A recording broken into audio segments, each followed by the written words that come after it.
Oh, I wanna be there in my city.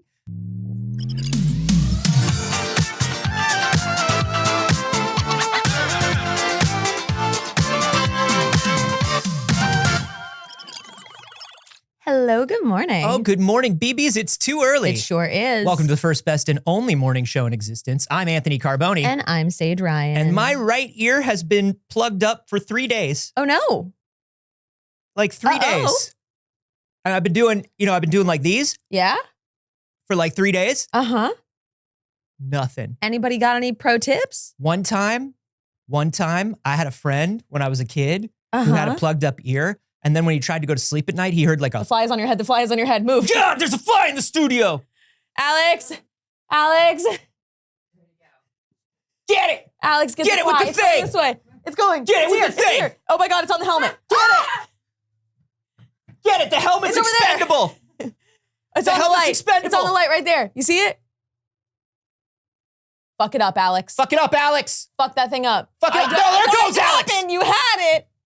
Good morning, Alex. One time. Oh. He's back on the same light. You have the chance to redeem this. Oh. Get Are up. you pressing the button? I am pressing the button. It went that way. I had a friend when I was a kid whose ear was plugged up for a few days. Uh-huh. And then at night, he started hearing. This is a lie. No, this is a real made lie. up. This is Michael DeSanto. This really happened. Well, if he has a last name. And he went in to the doctor, and the doctor poured a bunch of alcohol in his ears and took tweezers and pulled out like a little palmetto bug. In Florida, we have the flying roaches, palmetto bugs. Pulled out a little palmetto bug from his ear. That's horrible. What a horrible way to start. That's a horrifying There's a fly in the story. studio, my ear is plugged up, and that's where my brain went, because where else would it go? Yeah, no, I get it. Where else would it go? And Everybody, where else would it go? Good morning. Good morning. Should we give like a different intro for YouTube? Sure, here's a different intro for YouTube. I saw Megalopolis again. You really did? You saw it again? Yeah. A third time? Yeah. Leave me alone. Okay, we talked about it too much last time. I don't have any crimes. I don't have any crimes. Yeah. I don't have any crimes. Don't have any crimes. Never had any crimes. I saw a movie in 4DX yesterday. Yes! It's my second 4DX movie. I saw The Nightmare Before Christmas. Damn, I bet that was good. It was fun. Yeah. It was really cute. It snows in the theater. But only a tiny bit. A tiny bit. They're a little stingy with the snow, That's I'll be honest. probably pretty pricey to fill up that snow. You think? I just think It's it takes like a long bubble time snow. to Oh, it's bubbles? Yeah, I bet it's bubbles. It's like, Yeah. it's not like actual fake snow like they're pumping onto mountains. Yeah, no, but like, it's something. I don't know. There's a few points in the movie because I booked the tickets specifically because I like saw a post from the 4DX theater that was like, it snows in the theater at all these places. If you're unfamiliar with 4DX, because a couple of people in the live studio audience are asking, your chair moves. Not only does your chair move, but it reacts to things. It punches you. It kicks you. There's little things at your feet that spray you with air. There's wind. There's smells. There's water. There's a little air thing on the back of your headrest. It goes, strobe lights. yeah. Lasers. Yeah. It's crazy in there. It's a lot. Now, I recently, the last couple because I love a 4DX, I don't think 4DX is the way to see a movie for the first time anymore. No, it's a horrible way to see it for the first time unless it's not a very good movie. Yeah, they've really ratcheted up the ride portion of it over the last couple years. Whoever's like programming them now, Crazy. it's like old video games where they were tested by the developer. Yeah. And they just kept getting harder and harder as the developer got used to the game. Right. This is like somebody keeps sitting in the test 4DX theater and is like, it's not bigger than the last one. Let's make it bigger than the last one. Then the last one I went to, there was a part of the movie where it just threw me forward. Yes. To where I thought I was going to fall right out of the chair. Look, I say this every time I think about the 4DX theater. I think of myself as a smart person. Okay. So if I feel like I could do something stupid and fall out of this chair, what about a dumb person? Like, what about somebody? Like, I think of myself as Like somebody who's like, Yeah. I would think through this, right? Like, What I would about think an through absolute buffoon? when to lean forward. But what about an absolute buffoon? A maroon. Yeah. A yokel. How do people not get hurt in this place all the time? An imbecile. Because they also don't warn you when it's going to kick in during the previews. No. It just starts at some point. And it's Some not like previews are 4DX, but some previews aren't. they go back and forth. Yeah, it depends it's on not who like- paid to put their preview in 4DX. It's not like, oh, the lights go down, now everything is in 4DX. No. It's not like the lights are still on and it just starts at some point and tries to eject you out of your seat. What about when the lights go down in the city? Yeah. What about it? Moonlights on the bay. That's probably it. Oh, I wanna be there in my city. But this was good. It was lovely because it wasn't super aggressive 4DX. Okay. It was a lot of like smooth movement. Because of the youths. Yeah, and fun. Well, also, it's just the tone of the movie. Yeah. Like the tone of this movie is not like trying to eject you out of your seat No, for the most part. I go see every Fast and Furious in 4DX. See, the other movie that I saw was Mad Max Furiosa. Yes. And that was, I don't know if there would be a more bananas movie to see in 4DX. Maybe it's Fast and the Furious, but like Mad Max was wild. My favorite thing is I took a friend to a 4DX and her complaint was I could not get used to the point of view of the 4DX. Like is That was the me. Oh, was it? It was me. Okay. It was me that said that. Yeah. Where I you don't were like, I don't understand it. I don't understand where I am in the scene. no, you it's such an actor thing to say. It's such like a Well, I was it's like born- sometimes we're Furiosa, sometimes we're opposing Furiosa, sometimes we're the bullet, sometimes we're the car. Yeah. And that's a little stressful You're for me. whatever's coolest at any moment. And It's not an actor thing. It's an autism thing Yeah. for sure. 100%. Because I also can't sit close enough to the screen that I can't see the whole screen at one time. yeah. Because I'm like, hold on, where am I supposed to be No, looking? nobody likes that. But like, people like to be in the center of the theater. Yes, I like to be in the exact center. I like to be in the very back. I am a back row. The coward's chair, we call it. I like to be in the very back row so I can see the No, go whole ahead. Call screen. it the coward's chair. What's cowardly about sitting in the back of the movie theater? Wow. I don't have anyone behind me putting their feet on my chair. Uh-huh. I risk less social interaction. The coward's chair. I can see the whole screen. Yeah. Great. Excellent. Perfect. It's a perfect chair Fair notes. for cowards. Sure. Fair enough. Back row for life. Thank you for backing me up, Skywalker. I love it. Couple of cowards. I love the back row. I think it's great. Go there see we your go. ba- See, go see everybody, your- go see everybody your had baby the same movies. reasoning. Everyone had the same reasoning as me. Go see I your baby love it. movies in the back, you cowards. Back of the theater is the correct option. Thank you very much. I agree. The No one can- command seat. I like no that. one can sneak up on me in the back row. Maybe that's part of it. Maybe that's part Maybe of it. that's part of it. Maybe it's because when I went to see The Revenant, that movie where Leonardo DiCaprio fights a bear, my phone lit up. Yeah. It just lit up. I didn't mean for it to. Mm-hmm. I didn't make a noise or anything. I got a notification and it lit up. Yeah. And a man behind me hit me in the shoulder. He went like, I'm sorry. What theater was this? a local theater. Yeah. It's been a long time since The Revenant, though. Yeah, no, because it's just This like wasn't recent. When did The There are- Revenant come out? there's one or two theaters Yeah. in the immediate area where I would be like, that tracks. Yeah. And only one or two. Yeah. That's like, Not going to give up the OPSEC. no, don't but, give up the OPSEC. But You know, let me tell you something. 2015 was a Leo Bear movie. But yeah, now I sit in the back row. Nobody's catching me off guard. Coward's chair. I'll take it. That's fine. That's fine. No, I have to be in the exact center. And the other, because I probably also am low on the spectrum and also have a little bit of OCPD. What? But no. yeah, maybe a little bit. What? Maybe a little bit. Maybe it explains everything about my career in life, but maybe a little bit.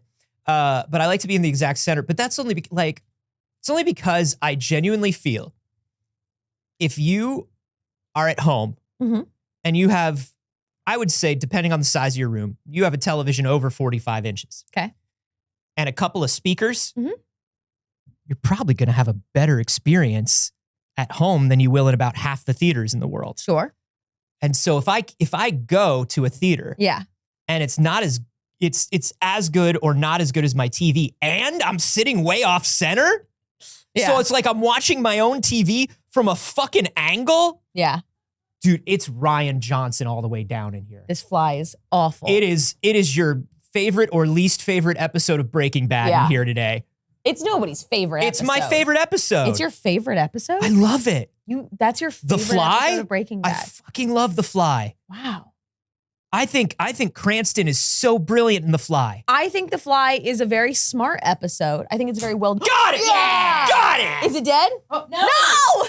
It lived! It lived! Oh my God, it didn't die. It keeps going back to that same light. It really is Breaking Bad. We're Cranstoning!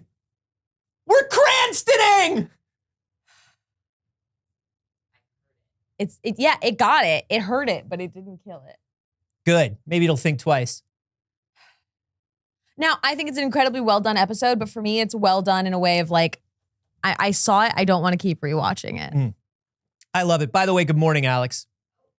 Again, yeah, we got a slight good morning when Alex was running for the fly. Hello, but good now Alex in morning. your chair. I am after it. I haven't found a nemesis. That's accurate. Yeah. Yeah. Good. Good morning. Good morning.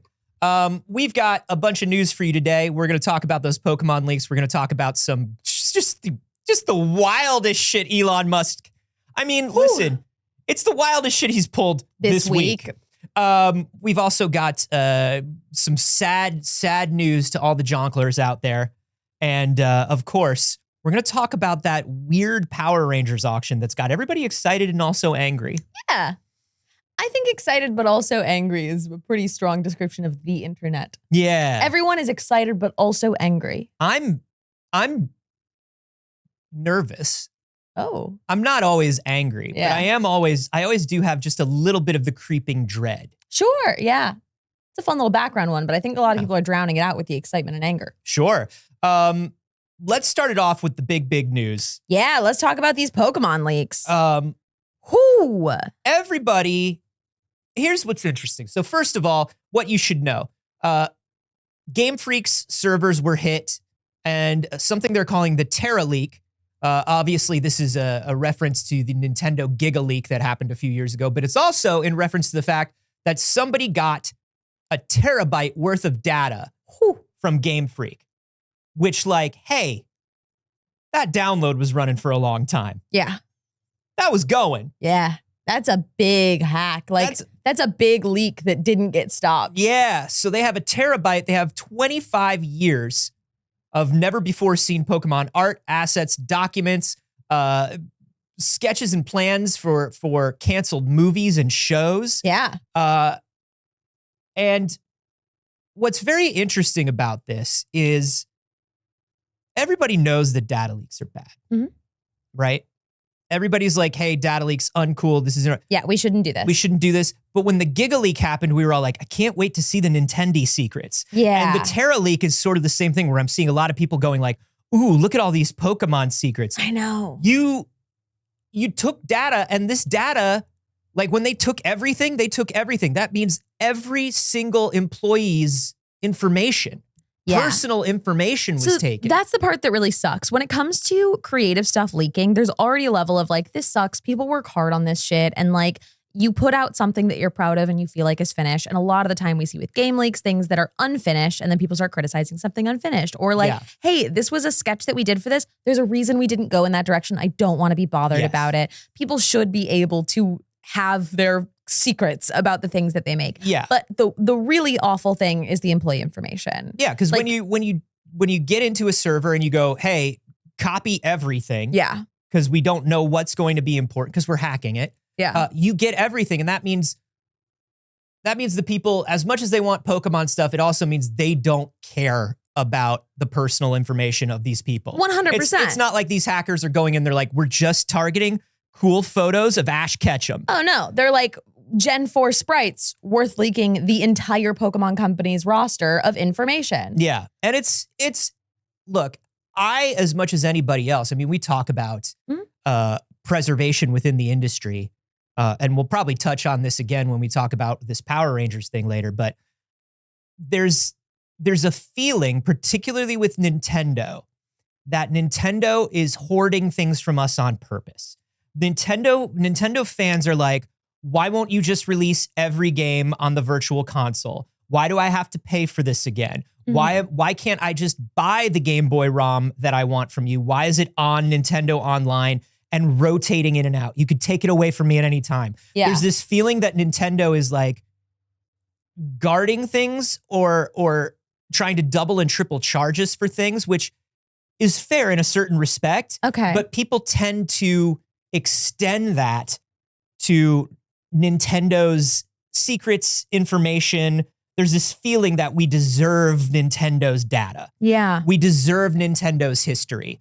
And it's, on one level, I get that Nintendo should be a little more forthcoming. I would love it if all companies were a little more forthcoming. Sure, absolutely. With their history. But on the other hand, like, hey, that's their stuff. You can't, like, if you're just like, hey man, if you knocked on my door and you were like, hey man, you have that really cool 12-foot skeleton during October, but you took it away. Can I go into your garage and grab that skeleton? I feel like I should be able to see that skeleton all the time. No, that's mine. That's my, yeah, but No, like, it's my but like skeleton. it used to be for like us. But no, it will be when I decide it is. So anyway, just your garage code and I'll just grab it. Oh, you already got my garage code though. Yeah, well, yeah, when I said just your garage code, I didn't mean, could you just give me your garage code? I hear my garage opening. Yeah, that's my friend. We're distracted. Why are you bothering asking me? We also took your baby. It was an unfortunate side effect. Oh my God. We just wanted the 12-foot skeleton. I have to stop leaving my baby in the garage. It's really interesting. Like, yes, I do think Nintendo is one of the most guarded companies out there. Mm-hmm. But at the same time, like, a lot of that information, sometimes like that stuff comes back up. Just because it's a sketch from something from a billion years ago, doesn't mean somebody won't go. Like, think about when Warren Spector was making Epic Mickey. When Warren Spector was making Epic Mickey, he got to go through the archives and look at like 100 years worth of Disney art. Yeah. And some of that forgotten stuff was remade into Epic Mickey. And it was like, this is our stuff. Yeah. It's ours. And like some of these Gen 3, Gen 4, Gen 5 sprites, people are like, but it's cool to see what they would have looked like. Yes. But they also were like, hey, these are the garbage sketches we don't like. Yeah. I don't want people to see those. Yeah. And I think a lot of people are quick to view it as like, well, it's corporate information. It's a corporation's data. It's whatever. Like, no, these are the artists that made its data. Yeah. Like, sure, the corporation owns it. So like financially, this would only impact a corporation, even though it doesn't. But it's human beings that make these things. Like it is human workers that do these things. These are artists. These are animators. These are game developers. And what I would say is like Sugimori and the Nintendo team or the Pokemon team in particular like to share ideas that they had. Like they like to share things that could have happened or different sketches for things. Yeah. If they're not sharing it, it's either because number one, they feel like it's not worth sharing, or number two, they don't want to. Yeah. And it's like, just because you're going to be able to see, and I predict we're going to have a week of outlets saying, hey, we're not showing any of this stuff from this leak. This is a terrible leak, blah, blah, blah, blah, blah. Yeah. And then within like 2 weeks, when this stuff is already proliferating everywhere, I think we're going to see a lot of outlets do the same thing they did with the Giga Leak, which is, here's everything that was in the Giga Leak. A lot of people skipped that first part where they say they're not doing it. They're already doing it. Like big outlets. And what they're doing is they're not posting it on the article, but they're hyperlinking it on the article. Yes. Directly, like to the image. Yeah, and that's just legal protection for them. For sure. So like PC Gamer is the article I have here, and all of these are like hyperlinked to posts on Twitter of it. I'd say let's not show it. We're not going to show any of it. Yeah. We're not. It's out there if you want it, but listen, it's out there at the detriment of, I think, like 2,600 people's personal information, as well. That's current and former employees, as well as external contractors. Yeah. Game Freak has 207 active employees this year, which means if they've stayed about that size, you're getting basically everybody that's ever worked at Game Freak, even if they no longer work at Game Freak. Yeah. And they've said that if people are contractors or retirees, Game Freak has said some of these people, we have no way of getting in touch with them. Yeah. And so we're just going to have to make this public announcement and hope they hear it and hope they do whatever they need to do to protect their identity. Yeah. And their personal information. That sucks. That's the worst. That really sucks. And it's one of those things where I'm like, I'm not shaming and vilifying people for looking at the sprites. You know what I mean? Like, the leak has happened. We're not saying like, oh, you're the bad guy if you look at the picture of the sprites. That's fine. It's just a matter of like, how do we discourage people from hacking these corporations and risking people's like privacy and safety? Yeah. And I think it's also a question of we're not a news show. We used to say we were a news show. We're not a news show. We're not a news show. We're not, we're just a couple of little guys that are running from an insect. But I think it's also something where you have to look at how does an outlet report on this, right? And like you're saying, a lot of the big outlets are directly linking to it. And the reason they're directly linking to it is because like the bell has been rung. Yeah. Right? It's a public Twitter link. If they link to a public Twitter account, if that Twitter account gets taken down, I would say as a journalistic outlet, don't update it with a new link. Yeah, for sure. But if it's like, this is a proliferated link, everybody knows it's there. If we don't link to it, it's as easy as Googling it. Yeah. But do you take as an outlet the extra step of making people Google for it?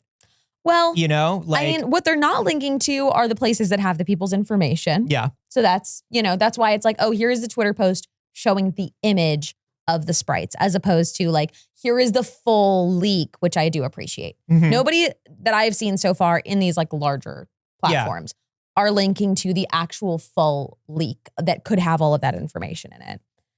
And I guess that's something. Yeah. We'll take it. We've had rumors are that it was a phishing link in an email. I mean, it's possible. Who knows? Possible. A lot of these things are. I mean, specifically when you talk about getting a terabyte worth of data. Yeah. I would imagine there was some social engineering involved, but it's the sort of thing we're probably never going to hear because no company would release exactly how it happened. No, of course not. They're just going to patch the hole. 100%. They're not going to be like, and here's how they did it, folks. Here's what we fell for. I'm being attacked by a I heard somebody that works at Game Freak got a text and it said, "Hey, it's me, Sugimori. Yeah, give me your password. It's me, Sugimori. I'm here and I need your password. Otherwise, we can't make the next Detective Pikachu movie." Mhm. And the guy was like, "How do I know it's you?" He's like, "Hold on, I'll hand the phone to Tajiri." And Tajiri's like, "Snorlax." Well, all right, here you go. It's wild. It is a bummer. And it's just like, there's no way to justify the behavior of like, well, if you had to send out a phishing scam email to get to it, you're doing a bad thing. Well, and I think you're doing a bad thing. And that's the thing is I think hackers understand what they're doing. Yeah. Right? Even if in their minds they're like Robin Hooding important Pokemon history from Nintendo, it's their justification for, committing a crime. And listen, we are not about the letter of the law here. We're about the spirit of the law. We love crimes. We love crimes. We just don't love crimes that only hurt people. Yeah. And it's this just isn't my crime of choice. Yeah, it's not my particular crime. Yeah. It's not my flavor of crime. I like plenty of crimes. Yeah. But I just don't love this one. So anyway, there you go. That's the Pokemon leak. They said that there was a lot of stuff about, early sketches and fun. It's fun treasure trove of security information about personal people who want to be left alone. Whoa. And Ash Ketchum. It's funny because it's like, you didn't even really gain anything from this. Now, in the Nintendo Giga Leak, there was a lot of stuff that we were like, wow, there is actually a lot of interesting information of like the art in here. Right. Prototypes, code. A lot of people like some of these decompilation projects. I mean, a lot of these decompilation projects now are saying we didn't get anything from the Giga Leak. And like, listen, they probably didn't, but I'm not saying that looking at that Giga Leak source code didn't give them an idea of how to approach the decompilation. But can I be honest? Yeah. It's kind of nothing. You want to get it. I see the fly. I don't have anything to get the fly. I don't have the ability to get the fly. I have nothing. It's on my microphone stand. It's right here. I'm willing to let you endanger me. Here you go. Okay. Here you go. Oh, I hate doing this. Do it. It didn't die. It No, won't fucking it's on the die, side. bro. It's on the side. Get it. Got it.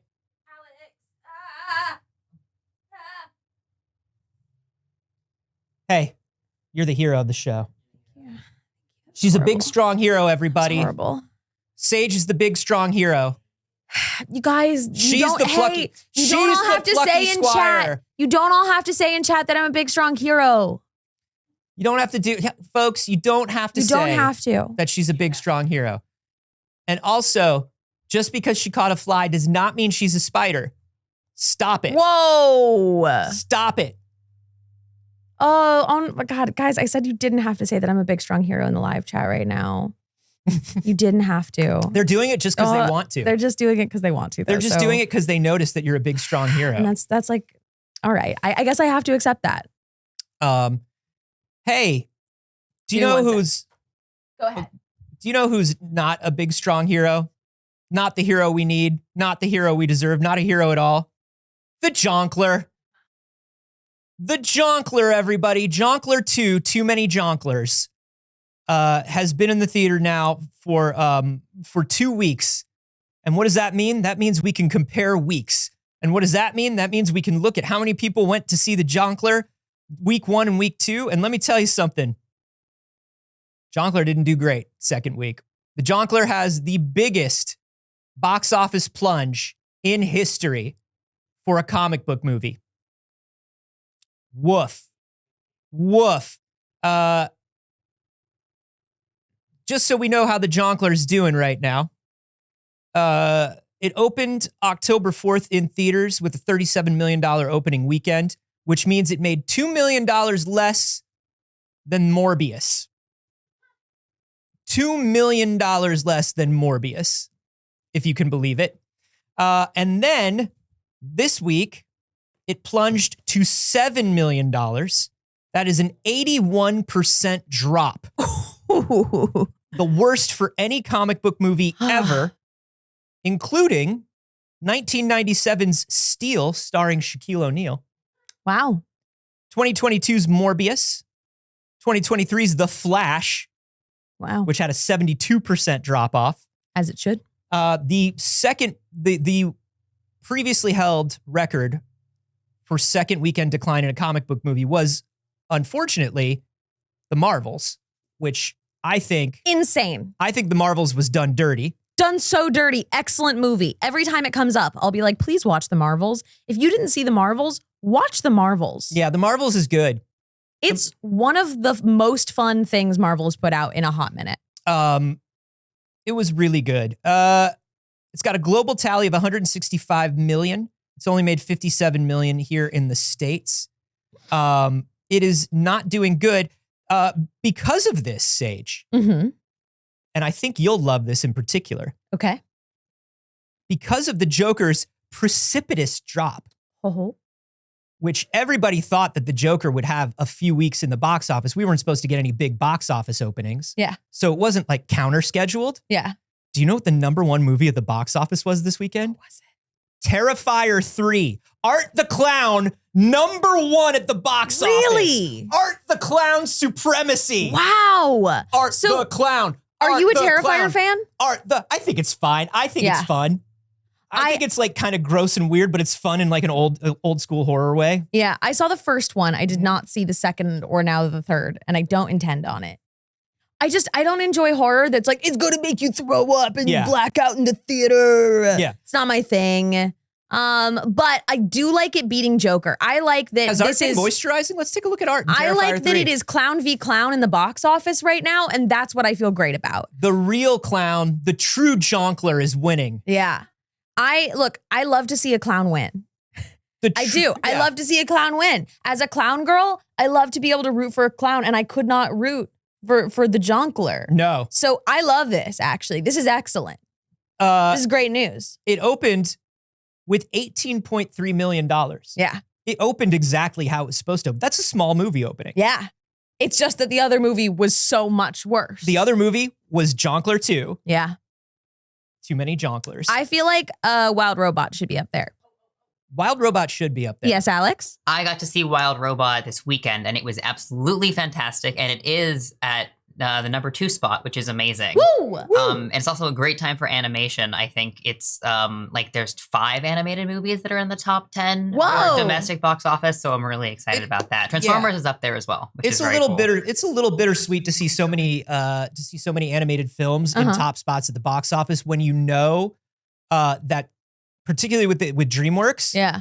that entire team that made the Wild Robot is no longer at DreamWorks. Yeah. The animation layoffs, like, it's pretty bittersweet because all of these animators were like, no, we're doing good stuff. We are the backbone of a huge part of this industry. Yeah. And the studios were like, but what if we fire you?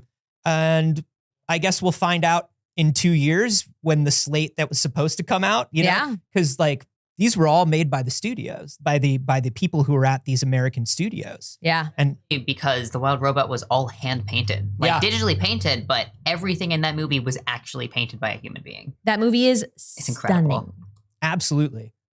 Everything I've seen from it looks gorgeous. It's beautiful. While we're talking about this, let's talk about some big busy news since we just brought up some layoffs. yeah, let's do it. Let's jump to the big busy news. Eurogamer posted a very interesting article today that says it's been 12 months since Microsoft purchased Activision Blizzard. which nothing was going to change. Yeah, let's take a look at what's changed. But nothing was going to change. Nothing was going to change. Everything was going to continue on. Phil Spencer told you nothing was going to change. Uncle Phil told me that everything was going to be fine. Yeah. And he's the nice boy in the video games industry. Are you telling me that Phil Spencer would lie to me? No. He wouldn't. No. Not Unky Phil. Not Unky Phil. So this is a 1-year look at everything that has changed. It was October 13th, 2023 that the deal was signed off. Whew. Most notably, it began in January with the company, of course, laying off 1,900 people across its video game teams. That was the first big layoff of the season, which began just an absolute domino fall within the industry. That equates to about 8% of its workforce, including 3 months in after the acquisition. 3 months. Activision Blizzard, ZeniMax, and Xbox all cut 8%. At the time, key creatives started leaving. Mike Ibarra announced that he was going to leave Microsoft. As far as I'm concerned, the way Ibarra talks, I'm cool with him not being there anymore. Yeah. But Alan Adham also left from Blizzard. He was the chief design officer over at Blizzard. Yeah. It's a pretty big guy to leave. Yeah. 7 feet tall.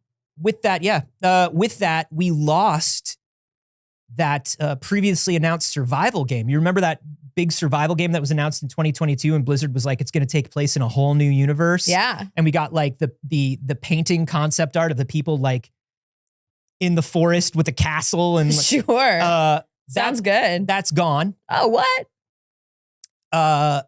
We also got, after January's announcement, we were told that Toys for Bob, the studio behind Skylanders, the remastered Spyro games, Crash 4, Toys for Bob, 86 employees cut. Basically all of Toys for Bob. Toys for Bob was down to, I think, about 10 people. Yeah.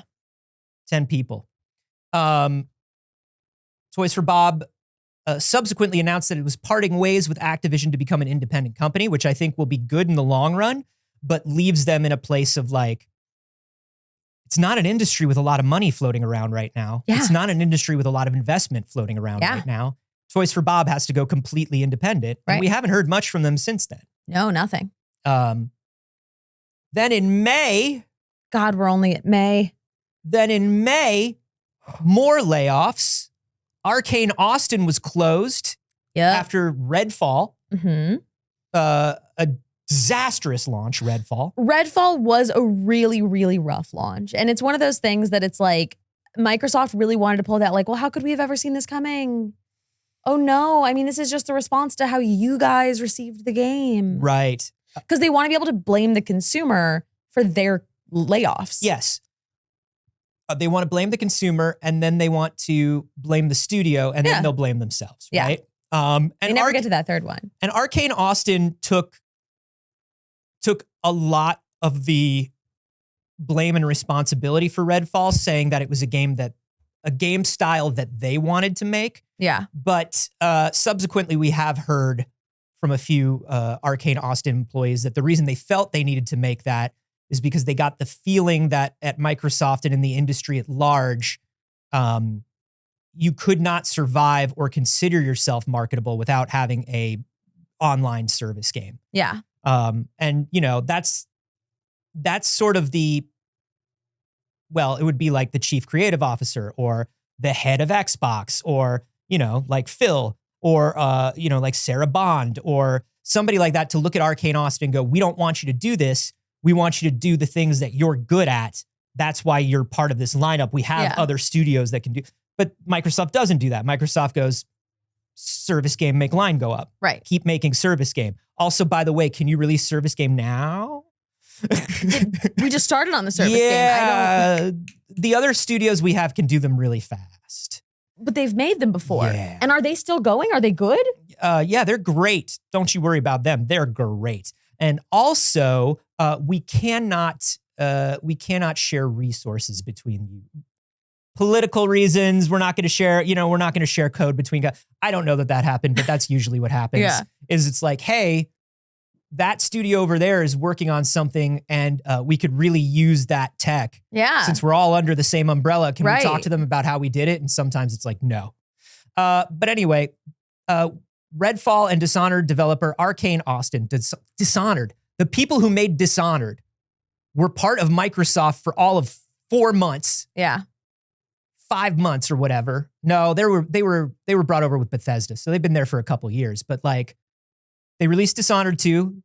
Their follow-up to Dishonored 2 is coming. Mm-hmm. Rip.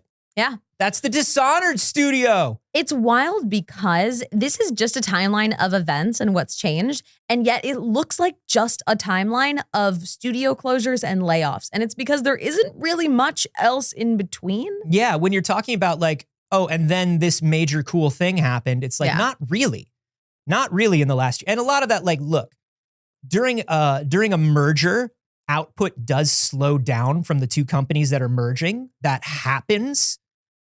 But we haven't listed a single win yet. I have an excellent idea then. Don't merge. Don't merge. What if don't merge? What if, and if company try merge and merge bad idea, stop merge. If the whole world is saying, please don't merge, maybe don't merge? I don't know. Also, in May, Tango Gameworks, Shinji Mikami, Hi-Fi Rush, The Evil Within, was closed, as was Mighty Doom and Alpha Dog. Yeah. Arcane Leon boss Dinga Bakaba said it's a fucking gut stab to the industry. Yeah, that was a brutal one. Did not mince words at all, even though, Arcane is now part of the Microsoft whatever. He's like, that's a fucking gut stab. You are not doing cool things. He implied that a change in leadership at the Hi-Fi Rush studio was a factor in Microsoft's decision. That's what they implied. Tango Gameworks has landed on their feet somewhat. They were acquired by Krafton, the PUBG publisher. Yeah. We'll see what happens. Tango Gameworks had a 6-month-old build of the sequel to Hi-Fi Rush. Like they had a working build of the sequel to Hi-Fi Rush when they got tanked. So we'll see what happens. Krafton has said, we don't expect Tango Games to make us billions of dollars. We don't expect, we just want them to do what they're good at. Once again, we'll see. Fingers crossed. Fingers crossed. And then, of course, last month, another layoff, 650 people.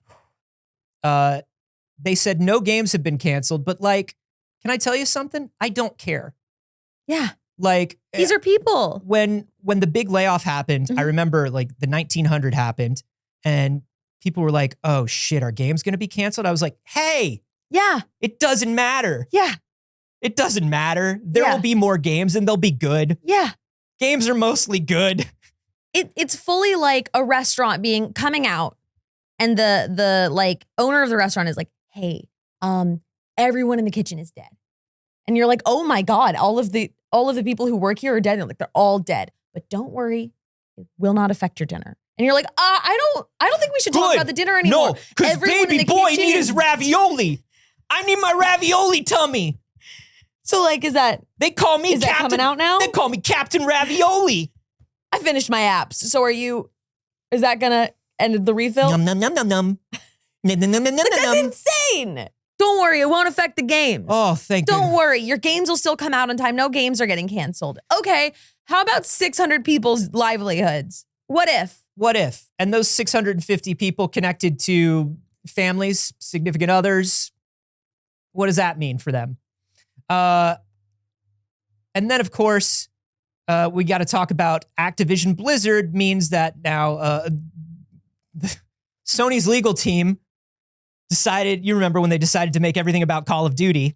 Yeah. Because I guess that's all Sony's legal team could think of doing because they had to prove material loss for Sony, I guess. Because you can't prove that the consolidation of an industry under one vertical is bad for all competition. You have to prove that something directly affects you.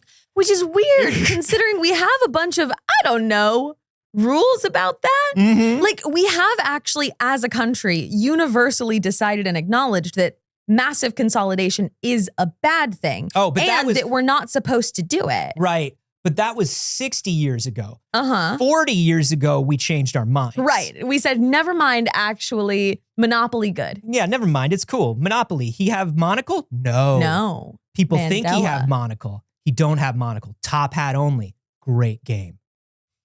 Great game. So, of course, Call of Duty. This instantly made Microsoft one of the biggest third-party publishers on PlayStation.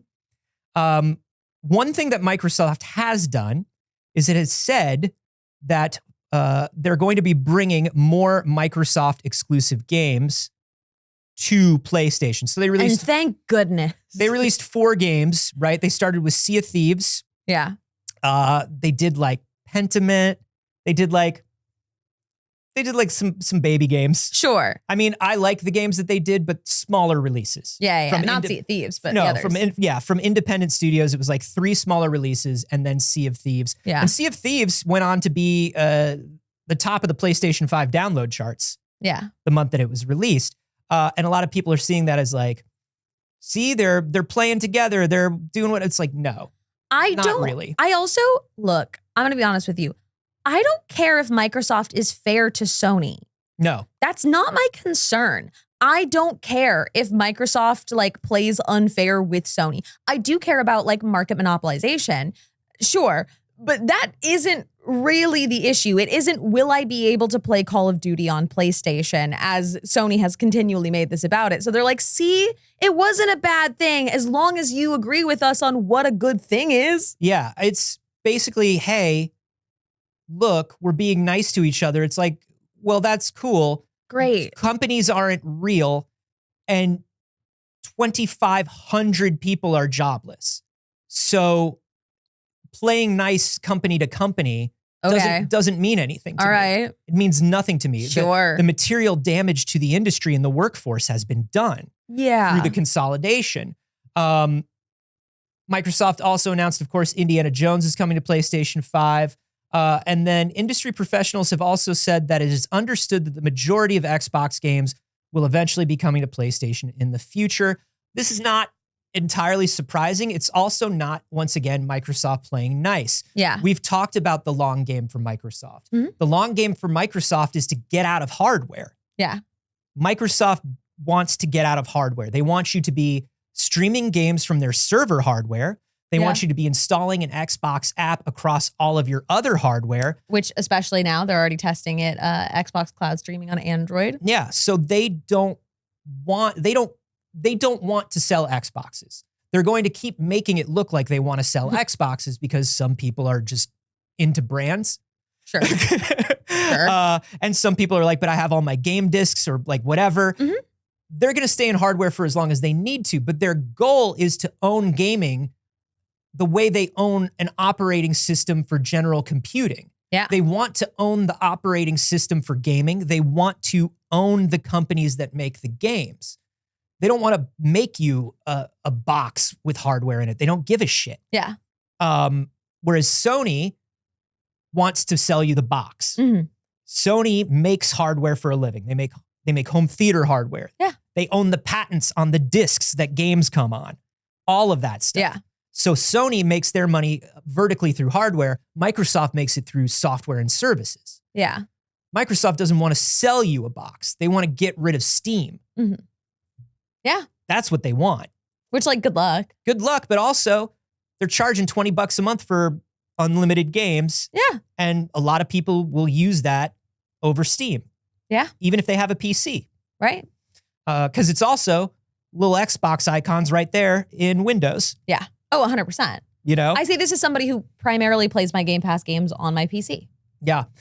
Speaking of Game Pass, we'll talk to that.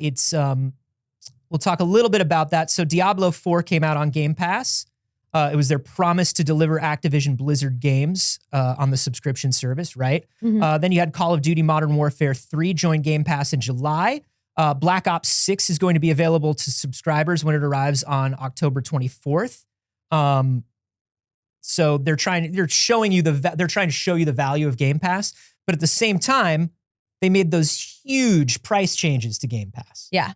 They stuck everybody now with Game Pass Basic, which removes those day one games, which were the big promise of Game Pass. Yeah. Day and date is what they kept saying. Day and date for Game Pass. But now it's only for people who have the fancy Game Pass. Right.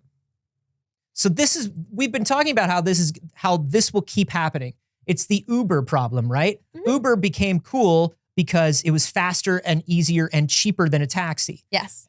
And because it was faster and easier, as the price started going up for Uber, people were like, well, it's still worth it because it's fast and easy. Right. Now it's twice to 3 times as expensive as a cab, and it's a little faster and a little easier. It's the same thing with Airbnb, right? People were doing it because it was cheaper, because it was easy. You went on and you booked, you dealt with other people, you weren't paying unnecessary fees. And now the fees are so astronomical that an Airbnb is literally never cheaper than a hotel. Dude, if you stay in somebody's Airbnb, you got to clean their house and you got to re-insulate their attic. Yeah, you have to bake cookies for the neighbors. Yeah, it's fucking wild. And that's what happens when a company has a monopoly. Yeah. This is what it is. And it's such a bummer to watch all of this happen. Of course, leadership changes have happened. Mike Ibarra, as we said, left. Joanna Ferries has taken over. She was the chief of the Call of Duty franchise. And that means now she's basically like VP of Xbox. Right. Sarah Bond has also had her role expanded. She's overseeing a ton of the internal teams now. Mm-hmm. And Matt Booty, who is the head of Xbox Game Studios, is now the president of game content and studios. And his name never changes, baby. I'm sorry, it's going to get me every time. Every single time. I'm sorry. I tried not to. I just gave a little smirk and then I heard Alex laugh and it got me. I love when you look over at me like we're making eye contact, even though we can't see each other. It's very personally satisfying. I also want to shout out Dweeblaws, who said, the pumpkin patch I went to this weekend had a fast pass. Dude, it's bad out here. Hey guys, it's getting real fucking bad out here. It's bad out here. Dude, did I tell you? A fast pass to pumpkins? Remember, I told you I went to that festival that was basically see these aging 80s heroes before they disappear. You saw Tears for Fears. I saw Tears for Fears. I love Tears for Fears. I saw the B-52s. I saw New Order. Saw a bunch of great bands. Love New Order. The VIP pass included just a walkway that got you from one side of the thing to another. They blocked off the only like direct walkway for VIP, and everybody else had to take this wildly circuitous route to get from one stage to the other. No. They'll upsell you on anything. Here's the thing. It's bad out here. Concerts, still awful. But I'm used to it, right? VIP at festivals is like, oh, do you want a real bathroom? Pay for VIP. Yes. That's horrible, right? A pumpkin patch really does activate something else in me because it's supposed to be like a local community thing. Yeah. And they're like, yeah, fast pass to get the good pumpkins and get on the bounce house sooner? Yo, what does your pumpkin patch have? The internet grind set has trickled down to the fucking pumpkin farmers. What is going on here? Fuck, dude. We're going to have fast passes at like the Christmas tree lots this year. That's wild to me. And finally, like you were saying, they want you to be able to directly purchase games from the Xbox app on Android. Yeah. And they're working on their web-based Xbox mobile game store to get around other platform holders. For instance, on my Steam Deck, you have to install a workaround to stream games, and you can't install your Xbox games. Right. This is, when you look through it, like you were saying, Saige, not a lot of games being talked about. Games. Not a lot of games, not a lot of cool things happening. Not a lot of cool, it's business shuffling. Yeah. It's price point changing. It's platform discussions. It's not a lot of games. Yeah. And I have to say, like, I know Microsoft is taking the long game here. I mean, they're buying everything up. Yeah. Their hope is that it's okay if we take a couple hits over the next couple years, because eventually we'll own everything and it won't matter. Right. Same way they did with the operating system market. But I don't know. It's just gross, and it's hurting a lot of people. It is.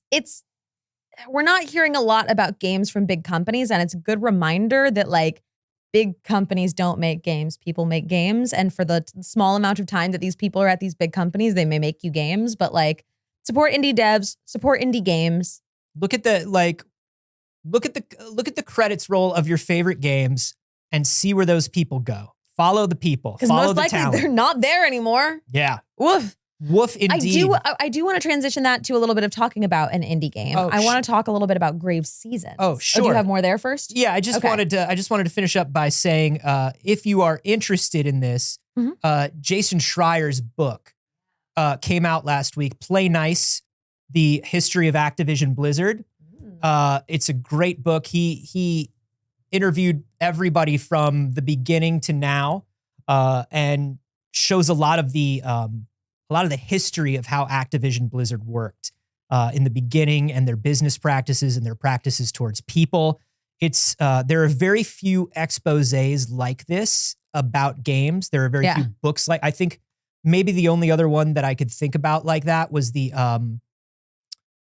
Platform Wars book, the Nintendo versus Sega book about like Tom Kalinske. Sure. That came out years ago. Like, there aren't a lot of books like this, but this one's really, really, really worth reading if you care about games at all and you want to know what the state of games is and how we got here. Ooh, that sounds depressing. It's fascinating.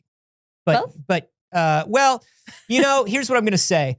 I'm going to get to I feel like I'm getting to the more depressing stuff. Yeah. So right now it's just kind of interesting. Sure. Yeah, absolutely. All right. Let's talk a little bit about an indie game. Let's talk about Grave Seasons. I know we talked about Grave Seasons when it was initially announced back in 2023. This is supposed to be a very Stardew Valley-like, but you are a escaped killer, I believe. You've escaped from prison. You end up in a little town. You're like hiding away there, right? Yeah. And it's supposed to be that like, it's kind of fun and silly because everything's a little bit dark. It's like Stardew Valley, but for the spooky girls, right? Yeah. It says you escaped jail and managed to make it to Ashen Ridge, but at what cost? Yeah. Build your farm, fish and mine, explore the unknowns of a strange ancient town, all while romancing the secretive local townsfolk. Just make sure you stop the supernatural murders before it's too late. Yeah. They say if you aren't careful, you might romance the culprit before you figure out who it is. You're trying to track down a serial killer that is in this town. So super fun. Love this. It's been announced for a hot minute now. They just appeared after like almost a year of no real updates, and they did just drop a new trailer, which is super exciting. This game looks absolutely fantastic, but it also leads to a larger conversation for me about the current like development timelines of cozy games and the way that people are responding to them because they don't understand how games are made. Yeah. And because people are announcing way earlier than ever before on indie games. Yes. Because of the TikTok hype cycle and because of how powerful it is to have that like, look, I'm making a game, I'm making a game, I'm making a game. Yeah. People don't understand then how long it's going to be before the game comes out. So I had the trailer for this pop up in my TikTok feed and people be so excited about it. A bunch of the cozy game reviewers that I follow posting about it. Yeah. in all of the comments, I'm seeing this very specific sentiment on TikTok because, TikTok comments are all copy and paste. Yes. We all say the same thing. Yes. It's very hive mind and strange. But what they're all saying is like, oh, great, another game that will never come out or another game that's 2 years away. Yes. If somebody posts, hey, I'm an indie developer and I'm working on a game. Yeah. That's all they're posting. Right. They're not posting a release date. They're not posting a timeline, unless they actually do post a timeline. But like most of the time, they're just being like, hey, just so you know, this is being worked on. If it's of interest to you, you might want to follow me. Yeah. It's a very different thing. I mean, when you think about like an influencer who like cooks, is a cooking influencer. It's like you follow them because you know they're going to be cooking. If you follow a game developer, they're game developing. They're developing a game. Yeah. It's not because the game is coming out. When the game is coming out, you'll be able to follow @Grave Seasons, not the developer. You know what I mean? Well, the difference is the people who are following that chef might be people that want to cook. These are the equivalent of people that just want to eat. You know what I mean? So like, don't follow the chef. Sure. I don't follow chefs because I don't cook, right? Just because I eat does not mean I'm interested in cooking. Sure. Yeah, I get that. But there's also like a general, when I'm, in the chef analogy, there's also just like a general, some people just watch people making fun things. But my point is just because I don't like to cook, I'm not going to follow, but I'm also not going to go comment, why the fuck are you cooking? Yeah. I am only interested in eating. Yeah, no cooking. Only show finished pancake, please. Please don't show me a pancake if I can't eat it. I'm only here for finished pancake. I don't want to see the pancake if I can't eat the pancake right now. Yeah. And it's okay to feel that way. Don't follow it. It's very interesting because you're also, and this is the power of TikTok though, and this is why indie devs are posting on TikTok, is you get a lot of people who don't consider themselves, they're not people who follow gaming news. No. They're not people who want to think about the games industry. Mm-hmm. They just want to play. They play a couple games a year maybe, and something pops up that looks good to them. And let's be honest, also a lot of them are younger. It's a younger audience. For sure. And so they're just like, their brains are squishy. They have no idea. They have no concept of time. Sure. And they're just like, I saw about this before. Yeah. But it's now.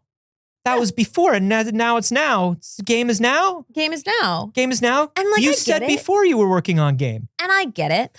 The bummer is that Grave Seasons is currently still labeled as an early development. And that, like, this might be a kind of particularly long hype cycle for a game. This one is a little extended even for an indie game of just when they chose to announce it. Yeah. But like people were saying, a big thing is trying to get Steam wish listings so that they can attract financing to make their game. Yes. They need to be able to make their game. And one of the like ways that they're told to do so right now is by promoting it online. And if you get a lot of hype around it initially, it's much more likely that somebody is going to fund your game, publish your game. People are going to wish list it, and then you can just guarantee, hopeful sales when you release your game. That's why a lot of indie games, you'll see a lot of indie games all of a sudden pop up that are being like made by a streamer or made by an influencer or made by, and it's like, that's like about 50% of the time, that was a game that was already in development. Yeah. That has attached themselves to a streamer. Right.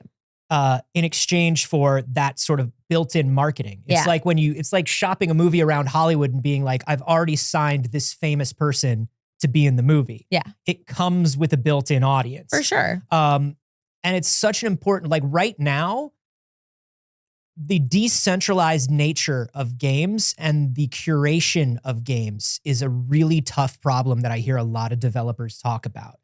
And so getting something like that TikTok hype is so important. Yeah. And people just need to be chill and understand that good games take time and good art takes time. I do like that this developer's name is Perfect Garbage. Yeah, it's a great name. I'm so excited. This has been one of my most anticipated cozy games since the initial launch of it. I think about it all the time. Like once every couple of weeks, this is a game that just pops into my brain where I'm like, God, I can't wait to play that game. It's a no-brainer. It's farming sim and true crime. Yeah. Thank you. Please. I'm not going to comment and say, well, how long, when game, why not game yet? But I am thinking it. But I am thinking how long, when game, why not game? Why not game? Can I play game? I get why. I actually do know why not game. Yeah. But also, I want it. Yeah. I want it right now. We have no sign of release date on this, but I am glad that they updated because there are quite a few that have been announced over the years that just disappear. And I think that a lot of people had assumed that Grave Seasons might be one of those where it was an idea people got really excited about and then they didn't hear anything. So they're like, No, they say Guess that's probably it. Yeah, they say it's still in early development, though they have been posting. The studio itself has been posting introduction videos to the game's characters recently. Which sounds a little further in than early development to me, but I don't know. I've not made a game. I can't confirm that. For something that's like a dating and murder mystery like story thing. Yeah. Character at least types and look has to be locked in. Very important early on. Yeah, so they're probably developing that in parallel with the actual development of the mechanics and stuff. So it may still be early, and here's the thing, it's always important to consider a game to be earlier on than it seems. Yeah. Better than to be disappointed. Yeah, but best of luck to Perfect Garbage. This looks really, really cool. So I wanted to put that in the middle because we have more garbage to get to. We enjoyed a little bit of fun, perfect garbage, right? We had to bring it up for a moment. Yeah. Because now we have to talk about Elon Musk.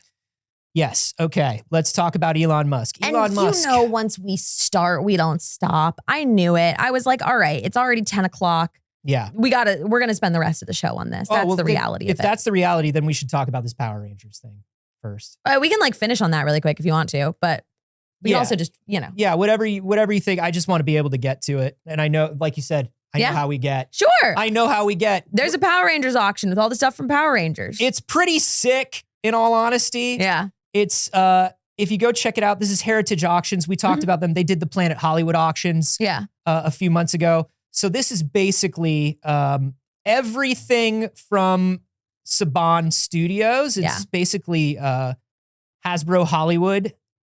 And it's everything. I've got it up on my screen here, the actual details. You can see it's all the costumes from all of the versions, their weapons. You got morphers, you got props, you got masks. It's everything. It's got from the movies. It's got from the sequel series. Yeah. Everything. And it even has some stuff from like the live action Ninja Turtles, the series. Now, a lot of people are immediately upset at this, and justifiably. That's fair. Because there were actors that were previously in these, that were Power Rangers that were like, I wanted to keep my suit. They wouldn't let me keep my suit. And now they're auctioning them off. So clearly they didn't need that suit. Yeah. And on one level, I think that if you play a character for a bunch of years, if like David Tennant wants to take the Doctor's trench coat home, you probably have more than one of that trench coat. Yes. Let him take one of it home. Yeah. If you let a Spidey man take a Spidey suit home. Right. But at the same time, it's like, you don't go in thinking you're taking bits of it home. Like you've been on productions before. That's a courtesy. If the costume department gives you anything, it's like, whoa, that's thank you. Courtesy. It's a few things. One, the costume department has to manage their own budget, right? So there is the separation too of the main studio and often the costuming department that had to spend the money on it. And sometimes that impacts the amount of money that a outsourced company for costuming gets paid because they've spent a lot of it on costumes that they either have to recoup or they have to return. A lot of non-customized, not Power Rangers-y stuff is just they return everything. Yeah. But I think the real reason for doing something like this, as opposed to giving it to the actors, is the fear of these actors going out in character and doing things that the company doesn't approve of. Yes. I think a lot of the time that's why they don't let performers keep these really specific costumes. Yeah. And when you're talking somebody on a level of like I was talking about before, like a Tennant or one of the Spiders men. Sure. Those are people that are making a lot of money when they bring something home. When Ryan Reynolds walks off with the Deadpool suit, you're like, that's cool. That's just going in Ryan Reynolds' house. When you talk about some of the actors from these shows, they make a lot of their money on the convention circuit. They make a lot of their money doing appearances. They make a lot. And so the studio, like you're saying, is like, hey, you're not the Blue Ranger, you're Dave. You can make appearances as Dave and say you were the Blue Ranger. The Blue Ranger cannot show up to this mall. Especially because these are kids' properties. And I'm not saying that the company necessarily is only, I'm not saying they're all right on this, right? Yeah. But these are kids' properties. So I think there is a very valid concern of but what if Dave shows up in the Blue Ranger costume and says some weird stuff? Yeah. What if Dave is running around swearing at a convention and there's videos of Dave being officially this Power Ranger? That's, I think there's that. But there's also, we've seen a lot of these since streaming especially. We've seen a lot of auction sites selling off things like all the Marvel Netflix costumes got auctioned off, right? Sony auctions off all of the stuff from their series after a series is over as part of like their standard procedure. Yeah. That's built into the budget because they're going to make a lot of money off these Ranger suits. For sure. These Ranger suits are going to go for like $40,000. These are not going to be cheap. I mean, that's a standard. Some of them could go for like way, way more. Yeah. The thing that hurts me about this, and I'm not a huge Power Rangers guy, and you know, I do think, you know, if an actor wants a prop, they should get a prop, but I'm not so bummed for these actors. What I'm bummed about is that in Japan, all of these tokusatsu suits are in an archive and a museum. They're on the studio lot. Yeah. They are somewhere where they are part of history of production and history of pop culture. And I would like to think, I would hope that for everything that Hasbro Saban is selling, they have an archival copy, but I don't think that's true. I think this is everything they have. You think so? Just based on some of the stuff they're selling, like they're selling like single masks and helmets from costumes that should have, you know, like they're selling Mikey's head from Ninja Turtles, but they're not selling anything else, which tells me like that might be all that's around. Interesting. Because a lot of times, like they were working with Henson on that. Yeah. So I think a lot of that stuff wound up on the Henson lot. Right. And so Henson probably had it. And that's probably just what's laying around in their warehouse. Yeah. That they found in a box that they said, we can sell. Snake Zero says the actor is helping create the value for the suit, though. Sure. And so is the writer and the director. And the costume department, and the the designers. composer, the marketer, the PR. Yeah. That character is part of a television series. Yeah. And that costume is part of that character. Yeah. You could argue that you would want the actor to get some of the money, but I would also want all of this money to be split between the show team that made Power Rangers. Yeah. What about the person who designed the costume? You know? I don't know. There's a lot to it. It's complicated, and I think that a lot of people forget that it's complicated. It's very easy to take like a strong stance on it or to have like an immediate reaction to it without necessarily thinking it through. And I don't think that it's like, yeah, the company should make all this money. That's great. Now this company makes all this money. Like Saban doesn't need money. Yeah. And that's the thing. Spirit of the Stairwell says, do they need the money that badly? And here's what I'm going to tell you from a business perspective. There is profit and there is loss. Yeah. Profit is selling these suits. Loss is storing the suits in a space that you rent. Yeah. When you need more room to store more things for things that are currently in production or products that are currently being sold. Yeah. So that sucks. Yeah. They're just looking at it and they're going, somebody said, why are we spending $100,000 a month on a warehouse in the middle of wherever? Right. Where does that money go? And why can't we store these decks of cards or action figures or whatever in that warehouse? Right. And somebody's like, I don't know, I'll go check it out. Yeah.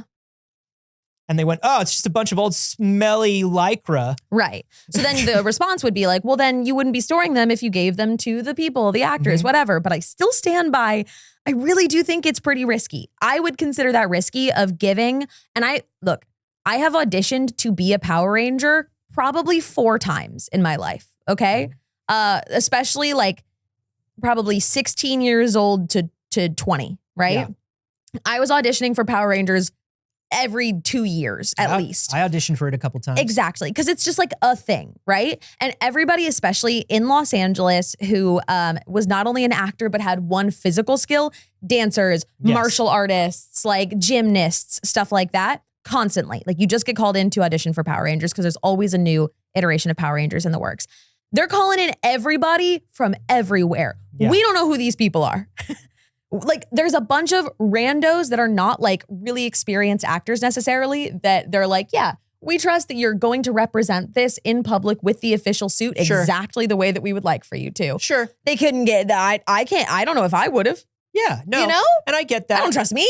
And I get that. And it's like, people are saying they could have done the museum like they do in Japan. And C. Danzino says they could profit as a museum. Museums don't make profit. Yeah. Museums get grant money and museums are write-offs. Yeah. Museums are not for profit. If museums profited, we would have way more museums in the United States. For sure. If museums profited, we would have way more of a culture of archiving and preservation than we do. Yeah. But that's the thing. This is kind of a bummer But you know, like I also look at it and I go, is it kind of a bummer any more than like the auction that we were looking at last year that was a studio auction? Yeah. And our attitude about that was, oh, cool, somebody could own a piece of this. Yeah. And you know, a lot of people who will be buying this stuff are private collectors or museums. Mhm. When an auction like this goes up, archivists and museums immediately start calling all of their donors, For all sure. of their patrons, and being like, hey, Yeah. we would love this for the museum. Is there any way you would donate the money for us to grab this? We really don't have like a cool pop culture museum here. No, we have no, we don't. We have dedicated ones that pop up to specific IP, but most of the time they're also temporary. Yes. It's interesting. We don't have a lot of that stuff. Like Japan has such a better culture of celebrating pop culture as like an important part of their history. Mhm. And there's always been that kind of thing of like games and movies and media in general is like a mainstream part of history. Yeah. Which we don't really do. Yeah. It's fascinating. I think the closest thing we have here is like, you know, there's a studio tour, Yeah. which like, to be Which fair, studio tours are cool. to be fair, the Toho thing in Japan is sort of a similar thing. Toho is a studio and a theme park. Right. So they kind of do the same thing that Warner Brothers does, but Universal Studios. yeah. So there is some of that stuff being preserved, but Yeah. yeah, I wish there was more of a culture of preserving this stuff. Anyway, I just think it's interesting that Mm-hmm. you know, they were selling off so many things from that big auction last year. And I think the only difference in our attitude towards it is that during the previous auction, nobody from the movies said, oh, I would actually like that. Yeah, that's true. But because Yeah. somebody did, now we're thinking about it that Yeah. way. Whereas like Which in is valid. last year's auction, I was like, yo, how do I get the money to buy this model from Blade Runner? Right. I don't give a shit who wants the model from Blade Runner. I do. It's forbid. Yeah. Like they had Beetlejuice stuff. You remember when we were looking at Oh, it, yeah. you're like, how do I get like $1,500 real quick? Like $1,500 real quick. Yeah. And I'm sure some of the crew would have wanted that stuff. Absolutely. But it's interesting because people who are like childhood heroes are saying, I wanted that. We're all going, you can't do that.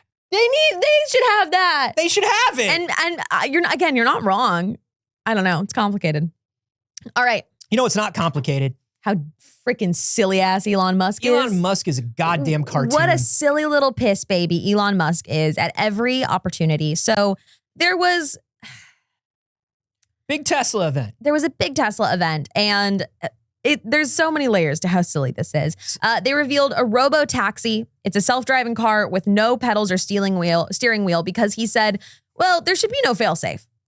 He said, I want to make it so good that there doesn't even need to be an option for you to drive it. I want to make this building so fireproof, we don't even need an extinguisher. Which is an insane thing. Nothing can sink the Titanic. Get rid of these lifeboats. Who needs these lifeboats? it's so his thing, though. Okay, so this is him getting in the robo-taxi. However, there's a very specific point in this video I actually wanted to see. It is so slow and awkward. He's driving clearly on like a back lot. This is not a external place. No, this was a closed down back lot. The theme of the event was called We Robot. And so it's all of Tesla's robot technology that they have coming up. We're going to get to the rest of the things about these robots in just a minute. But this right there, okay? Yeah. Right there. We see a shot of Elon Musk going by, and he knew he's about to pass by the camera, right? Yeah. He's been practicing this. They ran through this. Yeah. You can show my screen if you will. Because I'd like to show you very specifically. He knows we're coming up on the camera. He knows he's being watched. There's like a couple of people on each corner. Yeah. And when we see into it, he's sitting like this. Ah, yes. Like a super villain. That's just how he normally What sits. is this weird villain pose? that No, he's doing? always pondering the future. You know when Always. you're sitting in the front seat of a cab and you're like this? Yeah. Because you're thinking about the future because the weight of the world is on your shoulders. You're the one special little guy. I love that as those bikes went by, they were like brightly lit up. Yeah, and everything else was super dark, including this car. Yeah. And it's just like, hey, car, you see this? Yeah. Hey, car, you see this? Yeah, mistake it really clear. Don't mistake it for something else. Yeah, we don't want another leaning in and smashing the window incident, but this time with bikes with people on them. The robotaxi, it's also called Cybercab because it's based on the Cybertruck's design a little bit. It's going to cost, he says it's going to cost below $30,000 and roll out before 2027, which is bullshit. It's always been bullshit. Every single time he has announced a vehicle, it has come out more expensive and later than he said.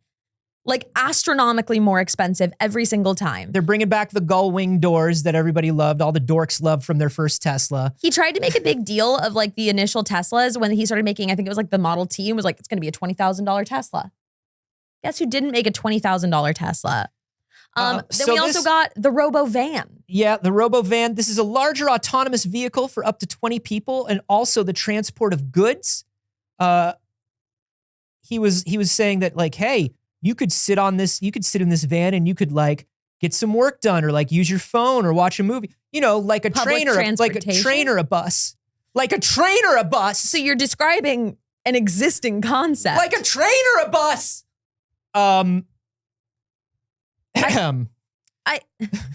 There's no price or release date for the Robo Van. Shocking. The thing that looks like an animated snail slithering across your screen doesn't have a price tag or release date because it's never going to be real. This looks like the radio from the Brave Little Toaster. Like, this looks like, hello. It looks like a paperweight. I'm coming. We're coming to you live. We're going to go ahead and we're going to get out there and we're going to see the world. See, we can't be trapped in here anymore. It looks like absolutely nothing. That's never going. This is never going to exist. No. That's never going to be a thing, you guys. It doesn't make any sense. It looks straight out of the Hunger Games in the bad way. We've talked about concept vehicles before. Mm-hmm. This is simply a concept. I wouldn't be surprised if that concept right there was made with Grok AI. Right. We didn't see a physical one of these, unlike the taxi. This was just images. So. Now, they said, now the big one, this is the big one here. Well, first, actually, before we go to this, here's another big thing about this. Okay. You can't, there are laws that you can skirt. There are laws that you can get around. There are laws that simply are just too black and white on the page, right? Uh-huh. So Tesla Autopilot basically is like, hey, it has cameras. It's like, hey, it looks like you're on your phone. You get a strike, right? When you're driving your car. Okay. You get 3 strikes while you're driving your car. Autonomous stuff is turned off and you've got to drive your car manually. Okay. You have to touch your steering wheel like every 30 seconds or something. Yeah. It's wild. And it's all to stay within the law. There are very specific laws about a steering wheel, what the steering wheel looks like, where the steering wheel goes, pedals, how many pedals there are, and where the pedals go.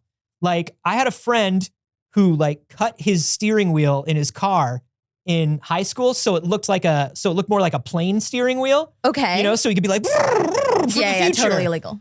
Totally illegal. Yeah, because it's unsafe. If you get pulled over with that steering wheel, you get a ticket. If you get pulled over with no steering wheel, you get a ticket. So when he says 2025, we are counting on these things working, laws changing, lawmakers being behind this. Yeah. The thing is, lawmakers roll over and show their bellies for Elon Musk. Lawmakers love a scritchy scratch from Elon Musk. They do. They really do. And it's stuff like that kept us from getting high-speed rail because of Hyperloop. For sure. He uses this stuff to shut down everything good. Yeah. In fact, I actually have a story about how much the law loves Elon Musk. Show this on my screen, please. This is the city of Irvine. That is a city in Orange County, California, in Southern California. Irvine, why are you like this? Oh, Irvine. This is if you're from here, this is the most Irvine shit I've ever seen. This is the most, as someone who grew up in Orange County, California, this is the most Orange County, California bullshit I've ever seen, specifically North County. Get fucked, Irvine. What up? This is ridiculous. This is their singular. They only have one so far, Tesla truck police car. Now, which is extremely unsafe and ridiculous, and I can't believe this is legal. This is the truck that can't go up a hill. Yep.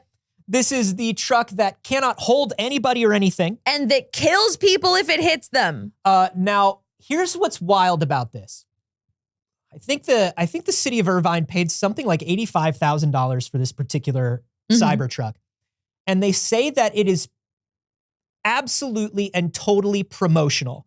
They say that it is for events. They say it is for appearances. They say, I don't want any appearances on the police budget. I don't want cool stunting on the police budget. Hey, everybody, there's some really important election stuff coming up. You know, you may have heard of it. And I'd like you to remember that this is what's happening with your tax dollars. So if you're somebody who's like, I vote based on the economy, I vote based on my tax dollars, I don't care about social issues, you're probably not watching this show. Let's be real.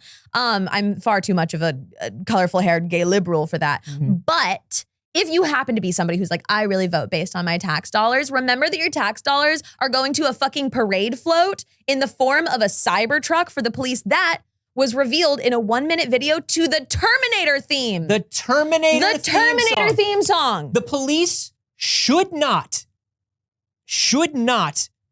under any circumstances, think it is cool to associate themselves with the Terminator theme. What? But remember that police departments also do things like buy tanks and do fucking donuts in them and put out promotional videos of that. Police and donuts. Ha. Ha. The militarization and the show of power that the police have become in the last, seems like 40 years. What is that align So with? weird. So weird. Has been utterly ridiculous. You should see a police officer and be like, I'm going to ask that guy directions. That should be the thing that you think. But you and can't. Nobody does. I don't want to. No. Of course not. I think I'm going to cross the street to the other side of the street. Yeah. I don't even want him looking at me. Because that's a guy with a Punisher sticker on his Cybertruck playing loudly the Terminator theme. Come on. It's just so on the nose with how stupid it is. It's rivaling the Republican rally where they were stomping to Rage Against the Machine. Like, it is really rivaling the stupidity levels of that. But that was not the big announcement. The big announcement, Saige, was the Tesla bot. Oh, yeah. The Tesla bot is now called Optimus. Optimus, Elon Musk says, is going to be able to do things like babysit, go shopping, serve you drinks. I've got a photo of it on my screen. It's going to be able to hang out with you. Look at it. It's Optimus. And at the event, Optimus was playing games with people. Optimus was serving drinks. Optimus was doing all this. And I said, hey, I've worked for Star Wars for the last 10 years. Where's the droid operator? Where's the droid operator? I know what a robot can and can't do. Where's the droid operator? And there's always a droid operator. You can see it. You can see it 10 feet back. Yep. You can see it 10 feet back. You can see a guy. It's always going to be a dude who looks very nondescript, hands behind their back, just kind of like vibing out.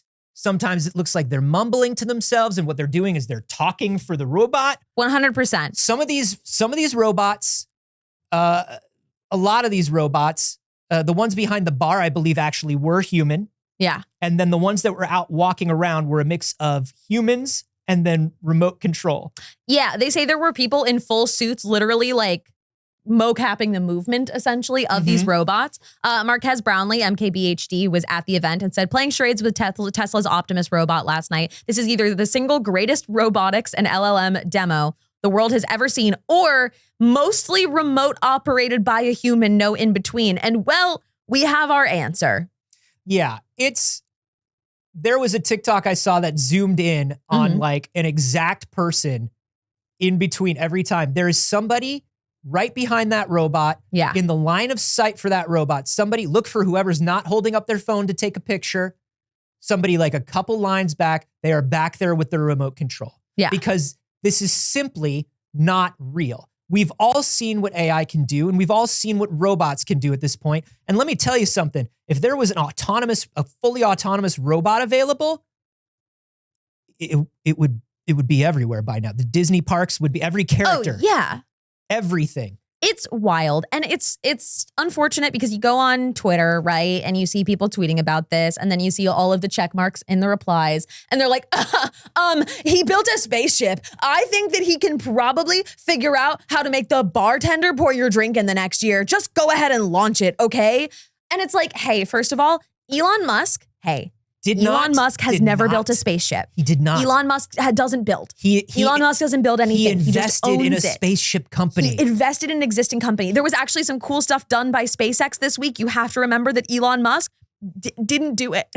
Dude, Tesla, His money did it. look at how he bought and forced out the people who actually created Tesla. And mostly not even his money because it's mostly government contract money. So actually, for the most part, that's your money doing it. And the other thing that we need to absolutely stop him from doing, and the thing that we need to make sure, and I'm sure he's got lawyers figuring out how to toe the line on all of this stuff, but he comes out, he announces a thing, the thing is not real. When it comes out, it is demonstrably worse, different, late, and broken. Yes. Every single time. He will come out. Do you remember when he made the first thing for the brain implant? And he's like, we're doing brain implants. And it's like, you haven't done a single brain implant. He's like, we got a brain implant and here's what it's going to be able to do. It's like, you don't know that. No. You don't know that. And the brain implant hasn't been able to do any of that stuff and has caused a lot of monkey death. Yeah. Like a lot of monkey death.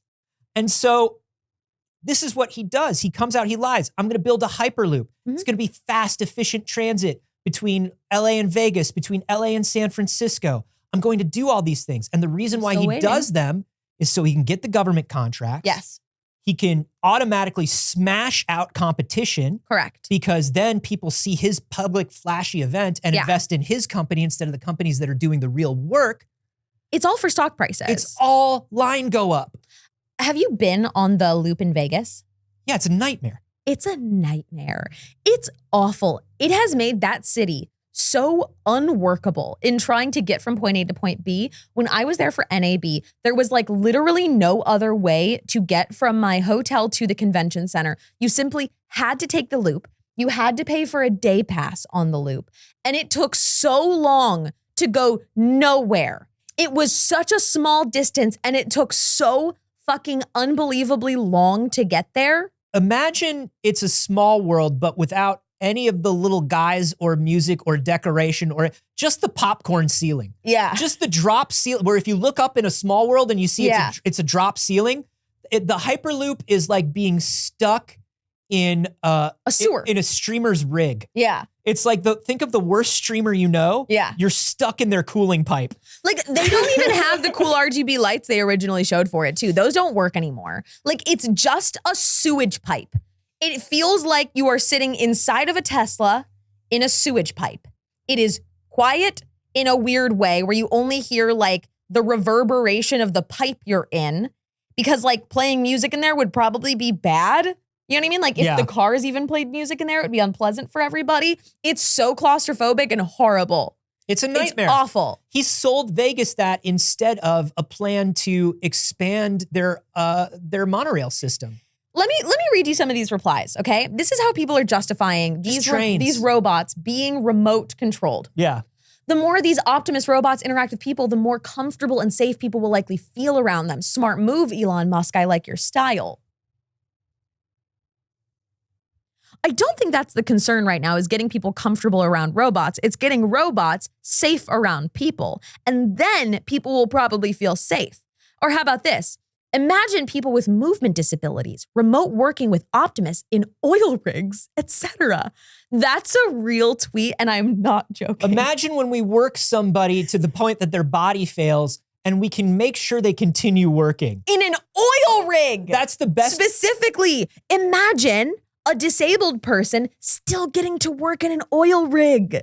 Wow. Wow. Oh my God. And hey, by the way, when we privatize things like this, I just want to remind you what happens. If you can show my screen, Alex, this was a jockey that got a $100,000 exoskeleton after a fall from a horse. Mm-hmm. The exoskeleton has allowed this person to walk for years, but now the company no longer supports that exoskeleton, and so he can't walk. They won't replace the battery on the exoskeleton. And because it's a private company, there's essentially nothing anyone can do about that. This is why we don't privatize these things.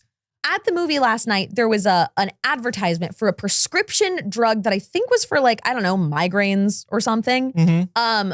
That had starred Lady Gaga. I'm talking, it wasn't like, oh, they showed Lady Gaga. Like Lady Gaga was this commercial. She was doing multiple shoots for this commercial. Respecting Lady Gaga more than Joker too. Be so illegal The fact that we can privatize so much of medicine means that these companies can make enough money that they can afford to put Lady Gaga in a commercial for something you have to get a prescription for. The wildest Why thing does is there when- need to be advertisements for prescription medication?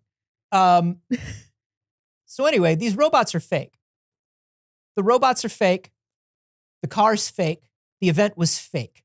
This is a fake event. Yeah, everything in this was fake. And the people that are eating this up are the same people that always eat this up. Yeah. And I'm gonna say half of them are just simps and believe this stuff and they're garbage people. The other half, I'm gonna tell you this. 30% of the stock market is retirement accounts. 30% of the stock market is retirement accounts.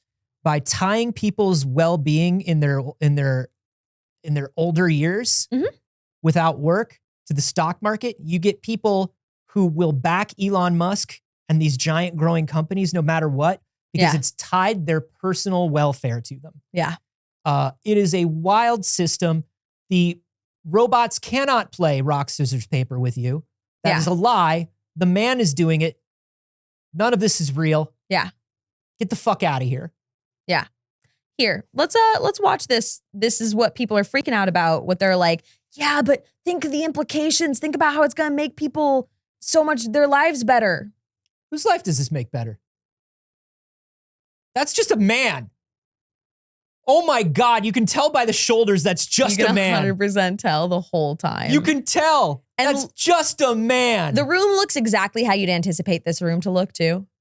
The cowboy hats and all. Yeah. All of the men in line. I see one woman in this room. That sounds about right. What a nightmare. And look at that. He can pick up a cup and pour a drink. Dude, that bartender's probably not making any more than they make for any other promo. And they have to pour the drink slower and less effectively. You can see the person with the remote trying to shit. Okay, hold on. Let me just, okay. Yep. All right. And there we go. Now the bartender is two people working slowly instead of one person making drinks quickly. So we did it. The innovative future. as ever, Elon Musk. And that's where we're going to end it today. That is. Thank you so much for spending your morning with us. We appreciate it. We do the show live on Twitch Monday and Friday at 9 a.m. Pacific, or you can always catch it on YouTube or wherever you listen to podcasts if you're not here for it live. Do subscribe on YouTube if you are watching over there right now. Hi. It's good to see you. How are you? Say hi back in the comments. Yeah. Like the video, subscribe and stick around. Get notified when we post a new video. Yeah. Check out the Discord. It's totally free and open to all. It's a lot of cool BBs hanging out there. It's also where we grab a lot of our stories. Thank you to everybody who tweeted about the show or shared it otherwise. And thank you to everybody who has been supporting us on Patreon. Yeah, patreon.com/Pixel Circus, $5 a month to get a free trial. On Friday, we posted a video doing a little guys tier list. That's right. We ranked the best little guys from media of all time. So The do check that out. May shock you. And the link to do your own is in the Discord. Saige. Yeah. What are you doing? You can find me everywhere on the internet at Not Saige. I am here most of the time on Pixel Circus and Pixel Pop, and we have something very fun coming up very soon. I can't tell you about yet. How Anthony. exciting. You can find me everywhere on the internet at A Carboni, except for here on Twitch, where I'm at A Carboni. Twitch, you cowards, it's mine. Give it back to me. New episode of We Have Concerns today. That's my science comedy podcast, wehaveconcerns.com. And I will see you later on Twitch. Alex. Hello, you can find me on Twitter at Alder_Mancy or on Instagram at Alex Teplitz. And tomorrow, Confluence, the Living Archive, an RPG that I've been working on for the past year with an incredibly talented team, comes out on BackerKit, so please go support it. I'm very, very excited. Go to bit.ly/P pre-save C Confluence to support it before it goes live. Thank you, everybody who makes our little show possible. We love you very much, and we'll see you on Friday. Bye, BBs.